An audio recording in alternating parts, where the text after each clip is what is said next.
Okay, comfortable? Yep. So if you just want to start and just tell me your name and your position here at the hospital. During today. Yes, yes, yeah, yeah. So my name is Zoryana Ivanyuk, and now I am Deputy Director of Development in this hospital, Hospital of St. Nicholas of First Territorial Medical Union. And also I am pediatric anesthesiologist. So, Zoryana, start for me February 24th, 2022. What was your first moment and experience that you had with the full-scale invasion? It's difficult to explain everything and all the emotions because it was not expected absolutely by anyone here, and that's why nobody knew what to do. Nobody was prepared to such kind of things. We had just a usual starting of the day because we haven't heard any alarms this morning, because you know that everything started from Kiev, from those regions. And here we had no alarms, absolutely nothing. All the information I have got after I woke up. I just gathered my kids to kindergarten and to school, because my elder daughter was going to school and my son was in kindergarten there then. And so I was prepared just to send them as usual. And then I just opened some kind of news and discovered that something happened. But still, I was not realizing fully what happened, because, as I told you, everything was quite calm here. So I was expecting that I'm sending kids to their places, because I have no other variants. You know, I have my work, I have to go to work, so I need to just to leave them somewhere. And only, you know, just minutes after minutes, hours, I realized that it is completely impossible to send kids anywhere because something is going wrong. So it took like maybe hour and a half just to realize that life will change. But still, it was not fully realized. So it was really chaotic, because I tried to get to my work, and it appeared that it's completely impossible, completely, because all the streets were just packed with cars, which were just staying everywhere, and I cannot understand what is going on. Why is so terrible traffic jam, even on those places where is never any cars, because I have the direct road from my home to the hospital through the forest. It's always free, no lights, nothing. It's really nice road, and it was just fully full of different kind of cars.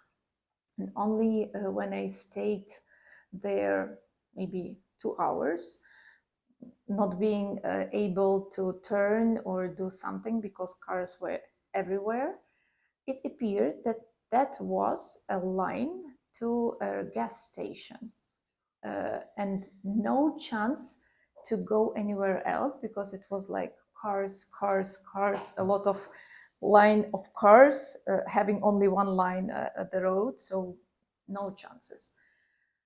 So I get to the hospital in some period of time. So no gas were left in all gas stations, absolutely. And my kids went with me to the hospital, because I have no place where I left them. And only then, watching TV, because we had TV set in the hospital. It was like hour after hour. We were just understanding what is going on in Kiev, in Bucha, in Hostomel, and those places. but we had no idea what should we do, because um, run, not run, go home, go to the hospital. It was total chaos everywhere. So we stayed in the hospital, and actually I went home several times just to get some things, some clothes and food. But actually, we decided to live in the hospital for almost quite long period of time. A few days later, I sent my kids to their granny, to my mother, who is living like 70 kilometers from out of Lviv. I just decided that this will be more safe for them. It's closer to Polish border, so in case of something is going on here, they will cross the border more quickly because it's really close. How was the situation in the hospital at that time? In the hospital, were people coming in yet, or was it just normal? It was not normal because really a lot of personnel decided to live in the hospital. So we have everyone ready to do everything. So not ready and ready, you know. They were ready inside just to do something, but at the same time we understood that we have almost nothing in case of a massive attack came. We have absolutely nothing to help a lot of kids or adults simultaneously. So we had a personnel, but we had nothing in the hospital because medicine in Ukraine was really bad financed during last 50 years. That's why a hospital was poor. We had just usual basic treatment for civilians with no idea what to do with war trauma. But we started preparing. First of all, we started to have like first aid courses for war trauma for the personnel, I mean. Because having pediatricians who used to treat different kind of pneumonias and children's diseases, it would be difficult to expect from them that they will know what to do with bleeding, with amputations, with all kinds of that stuff. So we started from the courses for all kinds of doctors, nurses, and whoever was able to come. We invited several teams from military zone, just came and show us what should we do, how should we use the tourniquets, because even that things, it's not usual for civilian life during not wartime. Then the support started to come. So we started receiving different kinds of everything, really. Food, pampers, pediatric children's food, specialized formulas, different kind of medicines, different kind of supplies, but everything was not sorted absolutely. So it was just coming in a huge amount of boxes, mixed from different parts of world, and that was also huge work for our girls and boys, because everything should be unpacked, sorted somehow, sent to different departments, and the volume of all this support was really huge during almost whole year. How many days into the war was your first patient that came from the east? Actually, we started receiving first patients even during the first week. Mostly it was mine explosive injuries, so that from Kiev region, Hosptial and yeah, and also a lot of hospitals from Kiev were evacuated to this zone. So not exactly our hospital, but different hospitals in Lviv. They hosted hospitals from Kyiv. I mean specialists, I mean doctors, nurses, and also patients. But if to speak about trauma, so we were one of the main hubs in Ukraine who received really a lot of injured kids, because there were a lot of children living in Kiev, in Hostomel, in Bucha, and till that time when it was possible, because they were blocked for quite a long time, we started receiving them. From a personal perspective, what was your feeling when you saw the first child with amputations and shrapnel and burns? Because this is something you... It's really difficult to explain, because every child, it's not just a patient. Usually it's a child. Thanks God if he or she has parents, because not always it was possible. It's someone's life. It's just someone's fortune, if we can say that. So they came. They usually came without absolutely nothing. They were wearing just something on themselves, not always due to the weather, because it was winter time. So first, at the beginning, during first month and a half, there was no system with trains. Later, after 2 months, special medical trains were had their routes between Lviv, Dnipro, Kharkiv. So we started receiving evacuation trains. It was like 2 or 3 times per week, dependently how many patients they have. And the trains came here, and we went with our ambulances to the train station. It was not a main train station, but the other one, small one, which is never used for just usual needs. And so we get these patients to our ambulances and bring them here. So during first year, we received really a lot of kids. They were mixed with adults, not always native adults. So we could have like 20 injured kids in one train, 15, 10, and then 18. So the amount was really quite big, if to speak about children. And not always the same. And the problem was that we never know before how many exactly children we will have. So if we had an information that train is coming, so we tried to call as many specialists as it was possible to the hospital, because the problem is that one child could need not only one specialist to be operated on. Because mine explosive injuries are dangerous, that you have pieces of shrapnel everywhere. It could be like head and spine, so you need neurosurgeon. It could be abdominal cavity or thoracic cavity, so you need thoracic surgeon and general surgeon. It could be also combined with fractures of limbs or amputation, so you need trauma surgeon.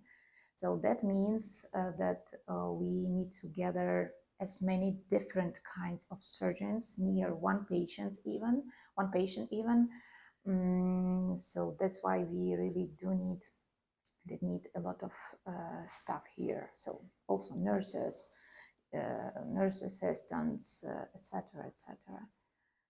And so there was a lot of chaos then. Could you give me an overview of the hospital at that time? Because you've had to do a lot of remodeling and changing. Yeah. How was the situation in the hospital? You said hospital was really old. It used to work like a simple city children's clinical hospital for more than 35 years. Never renovated, never reconstructed, and projected during Soviet Union times. Which was not always logical, because they had rules that, for example, big wards for 7 to 8 patients, no plug-ins inside because it was forbidden in a children's hospital due to safety reasons. So we had only possibility to charge the phone in the corridor, and that was a tough case because children just want to have and something. Parents also. And parents, so we had the long lines in the corridors just waiting for their time to be charged. But the not the biggest, but really big problem was that all these families, they were in shock, because they lost everything. They lost their houses, they lost absolutely what they have, they lost their life, actually, usual life. So they need a lot of psychological support. And we didn't have at that time special mental health services here. We had just one psychologist somewhere. It was more like something virtual than real.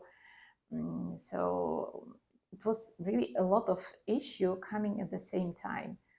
People who need physical support, who need clothes, who need a place where to stay, because if they come, for example, with injured child, mother could be healthy, but could be not, but they want to stay together, as we had with Yana Stepanenko. I think you know her. So also they could have more children than one who is injured, and they have absolutely no idea and no space where to stay. So it was also one more like a social direction in our job, just to find them some kind of support where they can stay, the other members of the family, where could they have like a bath and get some clothes, get some food, just all these small things, they needed to be organized by someone. And as the city was receiving really millions of internally displaced people, who were not injured. Yeah, so give it a little overview of Lviv, because there were 30-mile lines of refugees trying to leave through Poland. People were flooding into Lviv from all over. So the city had its own set of problems. Absolutely, because the city had to understand what to do with all these exactly millions of people who were coming day by day with every train from different directions, cars, trains, buses, not buses, they were coming from everywhere. So our main station, all kinds of hotels where we're trying to help, but Lviv is not huge, it's quite small city if to compare to other cities.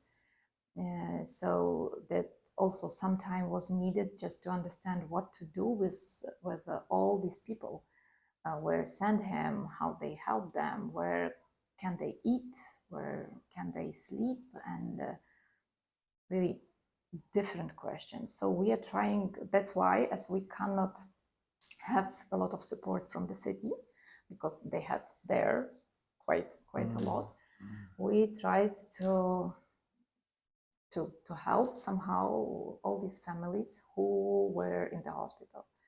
So we tried to keep family together, for example. But as we were receiving more and more patients, and they were really difficult, tough cases, so hospital is not like a rubber, and so we became overcrowded quite quickly. So we had contacts with different kinds of foundations who helped us with accommodation of the members of the family. Later, the special social living was opened for pregnant women who were coming to Lviv, called Unbroken Mothers. So there they have a possibility to stay before giving birth and after, during 1 year.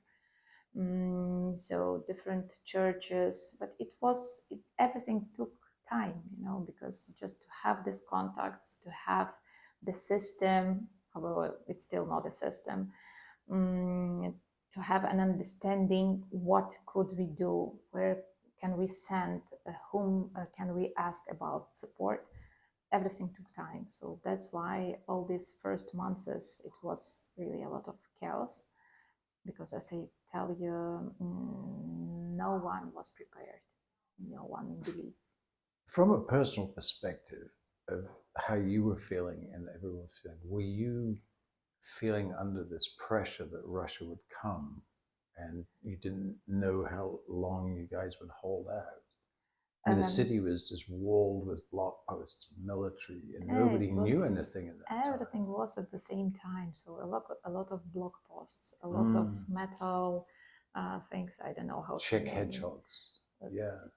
Hedgehogs. Yeah, hedgehogs everywhere. We were prepared in the sense that I have in my car everything ready, like documents, special backpack with first medical aid, and also my food, drink, drink, and some kind of clothes just to be possible to change. I tried, and it's maybe not now, but during maybe 2 years, I tried to take a bath during alarm very quickly because it was not okay just to be naked when the alarm was going. That's why the shower was usually quick. Like 2 to 3 minutes. You're ready. And but in the early days, the alarm was never stopping.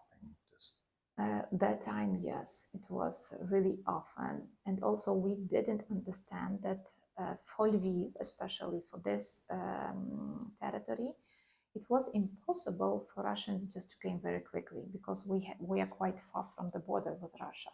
It was possible for Kyiv because they are really close in the north, but to get them to Lviv, it will take them some time. So, but then there was no understanding. There was continue waiting that they will be here in a minute or in an hour. So you just were all the time stressed and waiting that someone will knock on your door and just come. Only later, after many months, we understood that all these block posts and hedgehogs had no sense because we were quite far. But then nobody understood that. I remember in early 2022, everybody was just so tense. I mean, because nobody understood anything. Absolutely. No process was put into place or understanding. Absolutely. That's why everyone tried to do what he or she can. Even building some kind of block posts was doing something with no idea why here, why not there, why metal, why sand. They were just doing something because it was impossible just to sit and wait. Where were your children at this time? Were they still here at the hospital with you, or had you gone back to the house? They were in the hospital during first days. Then they went to my mom. Yeah, but actually after not full month, I also understood that it's not a good idea, because grandmother is good, but having no control, parents' control, I mean, made them not controlled. So I understood that I need to have them somehow under my control. That's why I took them back to Lviv, because here we understood that no one will come at the same time. Also, we had a shelter here in the hospital. So after that, we really spent a lot of nights in the hospital. They lived here. They helped a lot with all this humanitarian aid, because they were unpacking boxes, trying to help to sort out everything. So that's why now they know this hospital as their own house. Every corner, every part of basement or upper floors. I can absolutely just leave them anywhere here and they will be okay, because they know for sure, like doing that I'm here, so I need to go there. When did you start to realize you needed to change the construction and start setting the hospital up to be different for the needs? It was later. It was not during the first year. It was during the second year, 2023. As we have got a lot of patients who need different kinds of surgery, all of them needed different kinds of rehabilitation after that. And we had no normal rehabilitation department. We had some space which was absolutely not logical, with no beds inside. It was some kind of rooms with almost no equipment, so nothing special which can be used for rehabilitation of different kind of patients. So then, as we still received a lot of support from all over the world, we started doing, first of all, rehabilitation department to have a space for those patients who were in the hospital to be rehabilitated and who were coming from different parts of Ukraine. It was quite easy project as the support was huge. So we did it in a quite short period of time. There were some complications, but still rehabilitation was done in a really short period of time, because first of all, we need that. And we really had a lot of proposals of support, different kinds of support, equipment and money for rehabilitation. That was done. And after that, step by step, we tried to reconstruct all the departments, because we had families that stayed here for a quite long time, and having only one bathroom for the whole floor was quite difficult for those parents or mothers to feel normally. So we tried to make smaller rooms, to make bathrooms where it was possible, because still we had like a tubing, all this inside the walls. I don't know how to name it. So we tried to reconstruct different departments. But main reconstructions we did during 2024. Actually, we started in 2023. And the main part was reconstructed during last year. Also, we got an understanding that we need to do that in more official way. So we wrote a lot of projects for different grants, because, you know, world opened a lot of possibilities for granting for renovation of medical system of Ukraine. So it became possible due to really different people. And even now we are speaking with everyone, because still there are some important parts left not touched. So it looks like someone could help us with one room, someone could help us with a small piece of equipment, someone could help us with whole the department. So it was really a teamwork of huge amount of different people from all over the world. Tell me about the situation, you know, from the standpoint, like your team hadn't seen these injuries of war when the children started coming. How did you handle that? Did you have to bring in specialists from around the world for education, or did you just adapt to what you were seeing? It was also a tough case, because as you told, that there was no experience in war trauma. So our surgeons did what they can. But at the same time, we were lucky to have really different teams from different countries, also from countries after the war, which usually it was military teams, so they were not widely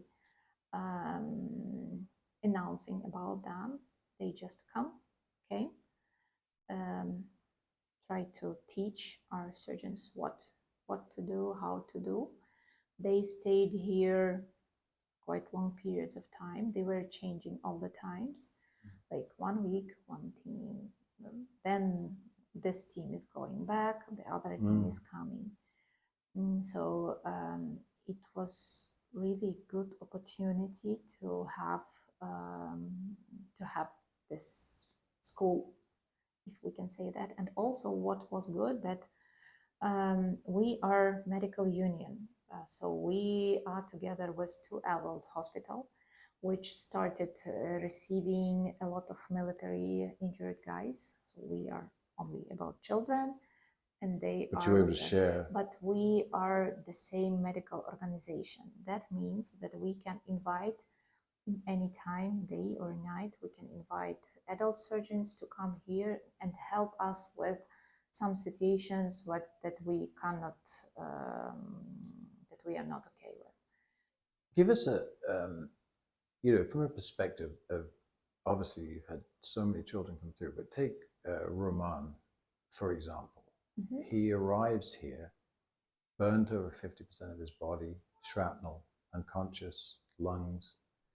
What do you do in that situation? Because walk us through the process of him coming here and how you had to get him to a specialist hospital in Dresden. There's this whole long process for one child. Yeah, absolutely, yes. Roman came here one day, and of course, he went directly to intensive care unit because he was really, really in a bad condition. But you didn't expect him to live, did you, when he came? We were not sure, of course, but we have really great intensive care specialists. They are just perfect, young, but they are great. So they did their best because these few first days were really important, and that means that during first days is a final gut decision if you will leave or not. So everything was done in the right way, and also we were so lucky that we have got really good transport team from Lviv to Dresden. One of our friends, because we are friends now, he came and got him. So Roman was prepared in a right way, and also transport was prepared and done in a really right way. That's why Roman survived. Was it an outside organization that transported him, like Medicine Sans Frontier, or was it? No, it was not. It was so John changed several times organizations. At that time, I think it was CADUS together with Artisan Rescue team. They are from Germany, German guys. When they heard that something is going wrong here, Jonathan was just a student, and he left. He decided to left his university, and he just came, and he's still working. He organized a huge transport team here, but not only his team. He organized a big school for transport for all Ukrainian ambulances together with Ministry of Health. So he also grew up to the sky, and he's really great. He was working so hard, especially during first 2 years. It was all the time back and forth, and everything was together with them. Everything was like in a German way, if I can say that. Minutes, dosage, everything was really in the right. So by getting Roman to Dresden was how he could begin his rehabilitation. It was not only rehabilitation, because he was still in the ICU. So it was also a lot of surgeries, a lot of problems with all the organs and systems of organs, and only a quite long period of time it was able to start full rehabilitation. Yeah. But he's one of your great successes today, isn't he? Yeah, yes, for sure. He's quite an amazing little chap, isn't he? Yeah. So during that time period, how many injured children did you process in that first couple of years? Do you have a For number now, oh my God, statistics. I mean, just 360 something injured kids. But during last years, the patient flow changed a lot. You said because a lot of the children had already been evacuated from the east now. Exactly, because almost no children were left in the active war zone.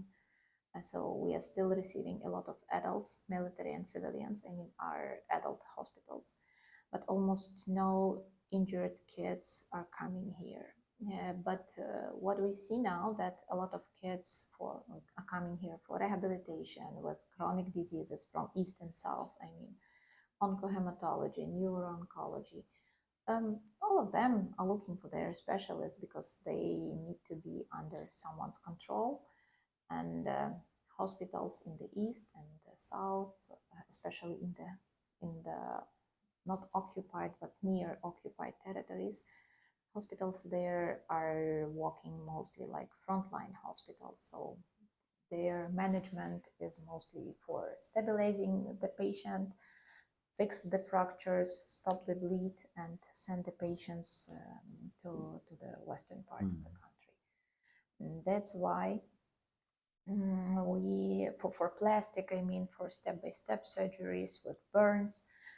So that's why we have really a lot of patients from IDPs, internally displaced people, with chronic diseases for cardiac surgery, for neurosurgery, asthma, epilepsy, etc., etc. Even our newly opened oncohematological department is really full of patients, but almost none of them are from Lviv or Lviv region. All of these kids from the east. So another complexity that you've had to deal with during the war is you've had equipment donated for care of children, but it's coming from different countries. It has different operating software. You've had to integrate this into your system. Can you explain a little bit about the difficulties? It was a problem, it is a problem, and it will be a problem, unfortunately.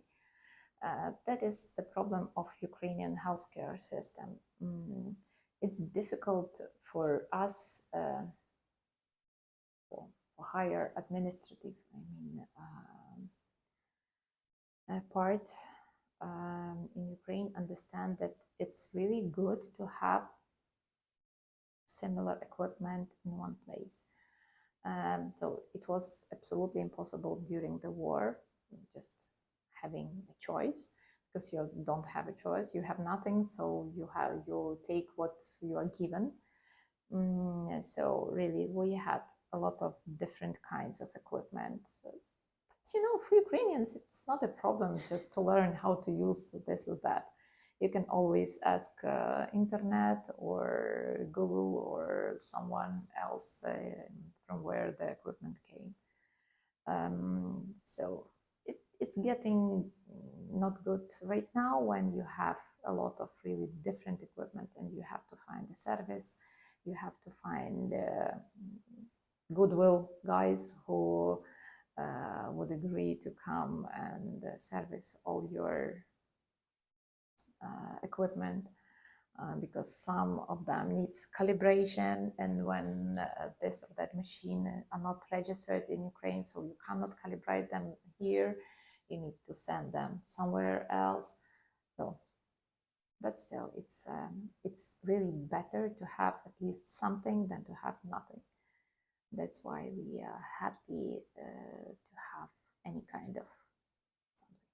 But still, you're constantly facing challenges that arise. So, for instance, the Children's Hospital was bombed in Kyiv last year, and they destroyed the kidney dialysis center there. So your kidney dialysis center here had to absorb all of the remaining patients who lived through the bombing into your system here.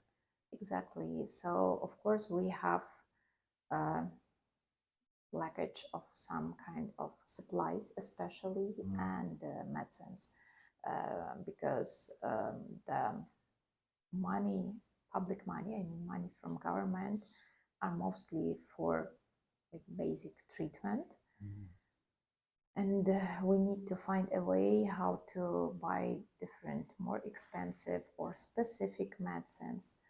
And that's why when we have unexpectedly more kids with some kind of a problem, which we didn't expect, we have like this kind of equipment for our children, which we used to have like 1 month ago or 2 months ago.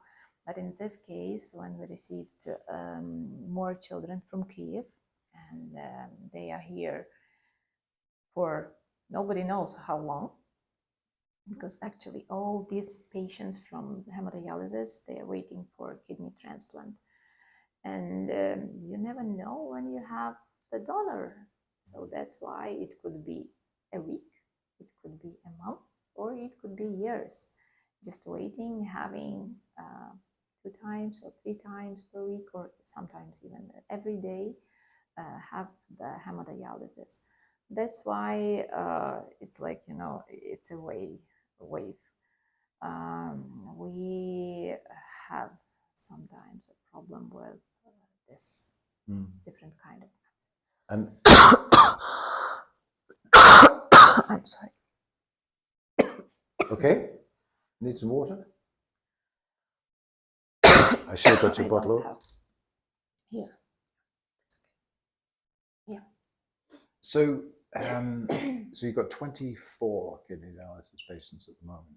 Yeah. Yeah, and so some will come with mother, brothers, sisters that need to be housed and looked after. I mean, so it's just another complexity for you. Yeah, this social part of trying to help people really takes a lot of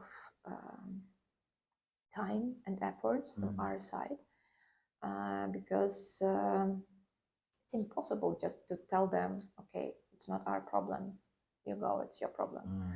We are trying to fix your child, but other problems are not ours. That's why we really try to help somehow. For example, for this case, we have charitable foundation Zaporuka. I don't know if you've heard about them. They are one of the biggest charitable foundations in Ukraine. They are helping us a lot. They opened near Kiev social living called Dacha, but they are mostly for oncohematological patients who need to stay somewhere during having ambulatory outpatient chemotherapy. So they stayed in their big house, and every day they are coming to have to the hospital to have their chemotherapy treatment. After that, last year they opened similar social living in Lviv, and but it's also only for patients with oncohematology and rehabilitation. So here in Lviv, they just widen their directions. That means that if we don't have enough space in rehabilitation department where patients could stay 24/7 and they are from other regions, we can ask Zaporuka and they will keep them like for 2 to 3 months maximum period. But when these kids from Kyiv came for hemodialysis, so they paid for the apartment somewhere nearby, like 1 month, second, third, and then they were just money finished, and they started come here and asking just help us because we have no money left to pay for the house. So again, we asked Zaporuka, as they kept them also maximum period, because they also have a period. It's not a living for years. It's only for different kind of patients who can come, have their treatment and go. It's not living as living. So they kept them also like almost 3 months. And then they told us, "We are sorry, guys, but we have so huge lines waiting of our patients waiting for the room that we cannot keep them any longer." So again, they spent several months somewhere else. I even don't remember.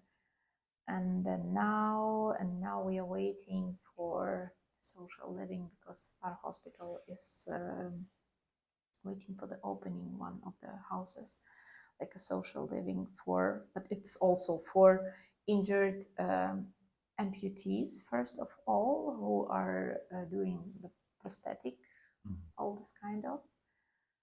So this hemodialysis patients doesn't fit anywhere, you know. It's like they are not amputees, they are not injured, they are from Kiev, so they are not IDPs. We've got to create a new category. Yeah, exactly.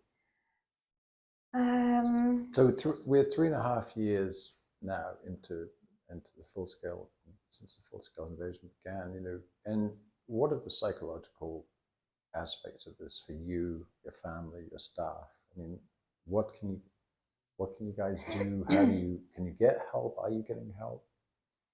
Are you able to give help? You know, this situation, this question has like different sides, and that's why it depends how to look at it. Because from the other side, from one side, all of us and me and my family, we just learned how to live normal life, if we can say that, during the war. Because during 3.5 years, just came an understanding that you have no idea when the end will come. That's why you need to at least try to give your children normal childhood. So we went back to school, we tried to have just usual life, as many as it is possible. It can look really strange from your point of view, for example, that we are just trying to live, because it's really a long period of time, and no one deserves, I mean, children just stay at home 3.5 years and be frightened and wait for alarms. So that's why nowadays we have completely different reaction on alarm. Almost no reaction, because of that fact that we are just trying to live normal life. Yeah, you have to keep going. Because our psychology, our head cannot live for so long just without any kind of normality, because it was not normal absolutely during first year, second year. But after that, it's like, enough, we need to live, that's it. But from the other side, the amount of work is so huge that sometimes I feel that people are like a spring, really tight spring, and you have no idea what expect after the war ends. All of them are working because only of that fact that they have no other choice. However, not all, because we have a lot of stuff just living and anywhere. So no idea where to go, what to do. They are just living because they are burned out. We have many more psychologists in the hospital. We have now mental health services, but it's mostly for patients. But if to speak about personnel, yes, from time to time, we have a possibility to have some kind of mental support of them. But if to tell the truth, there is no time for that. Just no time. Just running. Always running, always doing something. That's why I really have no idea what we can expect after everything ends. So thank you for giving us a really in-depth look at something I don't think that people would even begin to consider. But talk about your immediate needs, small ways we can help, small things we can do to create big impact, because I know you have some ideas about Um, really, what is really important, it's just the request to you not to stop. It doesn't matter really what you will do, what you decide to do. Just don't stop, because even your personal presence here is important for us. Your small donation is really great for us. Your warm words are just perfect. That's why just do what you do, because we work hard, but our work would be completely impossible without support of people like you. Really, there are no small support. Every piece of something is important. What idea I have now? We are, for now, for today, we are more or less okay with equipment. But as we have tripled amount of patients right now, all kinds of supplies, everything is just like, phew. We have one box, we have no boxes. It's like every day you need something. And also the functioning of the departments is getting harder and harder, because there is almost no financing from the government, only for basic treatment, but it's not about buying something else.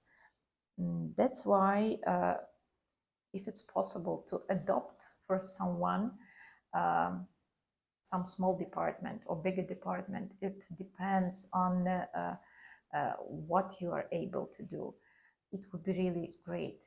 That means that not big amount, because I think it's not really a huge amount of money, but on a regular basis, like every month, for functioning of each department, to buy some supplies, to buy some antiseptics, to buy napkins, to buy different kind of things.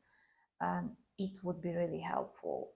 Or bigger amount of supplies, because supplies and some kind of medicines, it's that what we really do need.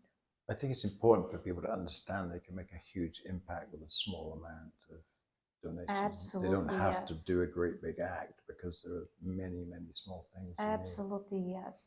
Because of course we have a huge needs, but it's really important to have a possibility of function today and tomorrow and day after tomorrow.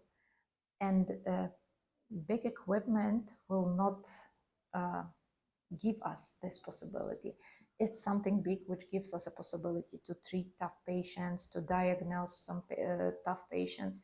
But if to speak about everyday life, you cannot imagine how important is that.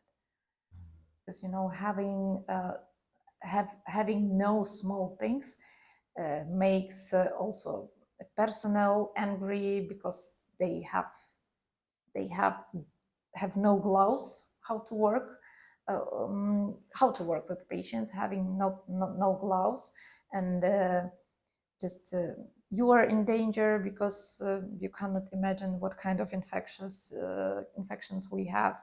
Patients are in danger, because from patient to patient, having not changed gloves, it's always dangerous, because infection from one patient is going to the other and then to third, and it's really not okay.